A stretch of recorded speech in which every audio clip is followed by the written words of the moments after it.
Hi நண்பா, இந்த ஒரு வீடியோவில் தி கோட் திரைப்படம் ப்ரீசேல்ஸ் மூலம் மட்டும் எவ்வளோ கலெக்ஷன் இருக்குது அப்படின்றது தான் இந்த ஒரு வீடியோ மாடியில் வந்து பார்க்க போகிறோம். அதுக்கு முன்னாடி தி கோட் திரைப்படம் ஒரு செப்டம்பர் 5ஆம் தேதி வெளியாக போகுது. இன்னும் ஒன் டே தான் வந்து இருக்குது. ஸோ நீங்கள் படத்துக்கு எவ்வளோ ஈகராக வெயிட் பண்ணுறீங்க? ஸோ டிக்கெட்லாம் புக் பண்ணிங்களா இல்லை அப்படின்றத மறக்காமல் கமெண்ட் பண்ணுங்கள். இன்னும் நம்ம சேனலை சப்ஸ்கிரைப் பண்ணாமல் இருந்தீங்கன்னா மறக்காமல் பண்ணிக்கோங்க.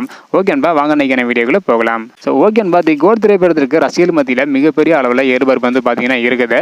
ஸோ இந்த ஒரு நிலையில் எல்லாருமே வந்து பார்த்தீங்கன்னா கண்டிப்பாக தி கோட் திரைப்படம் 1000 கோடி வசூல் பண்ணும் அப்படின்னு தான் சொல்லிட்டு வராங்க. ஸோ வெயிட் பண்ணி பார்க்கலாம். ஓகேன்பா, இப்போ வந்து பார்த்தீங்கன்னா தி கோட் திரைப்படம் ப்ரீசேல்ஸ் மூலம் மட்டும் எவ்வளோ கலெக்ஷன் பண்ணியிருக்கு அப்படின்றத டீலாக வந்து பார்த்துடலாம். அதாவது இந்திய அளவில் தி கோட் திரைப்படம் 25 கோடியே 75 லட்சம் வரை வந்து கலெக்ஷன் பண்ணியிருக்குது.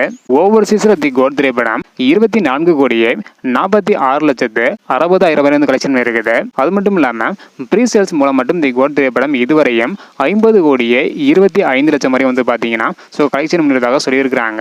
ஸோ இன்னும் படம் வெளியாக ஒன் டே வந்து இருக்குது. அதுக்குள்ளே கண்டிப்பாக தி கோட் திரைப்படம் ப்ரீசேல்ஸ் மூலம் மட்டும் இன்னும் அதிகமாக கலெக்ஷன் பண்ண ஸோ நிறைய சான்ஸ் வந்து பார்த்தீங்கன்னா இருக்குது. ஸோ ஓகே அன்பா, தி கோட் திரைப்படம் ப்ரீசேல்ஸ் மூலம் மட்டும் இதுவரையும் வந்து பார்த்தீங்கன்னா 50 கோடியை தாண்டி வசூல் வந்து பண்ணியிருக்குது. இதை பற்றி உங்களோட கருத்து என்ன? டே உள்ள தி கோட் திரைப்படம் ஸோ தமிழகம் மற்றும் உலகம் முழுவதும் எவ்வளோ கலெக்ஷன் பண்ண வாய்ப்புகள் உள்ளது அப்படின்றதையும், அது மட்டும் இல்லாமல் ஸோ லியோ திரைப்படத்தோட கலெக்ஷனை தி கோட் திரைப்படம் முறியடிக்குமா இல்லை அப்படின்றதையும் மறக்காமல் கமெண்ட் பண்ணுங்க. இந்த வீடியோ பார்த்தீங்கன்னா மறக்காமல் எல்லாருக்குமே ஷேர் பண்ணுங்க. ஓகே அன்பா, தேங்க்யூ.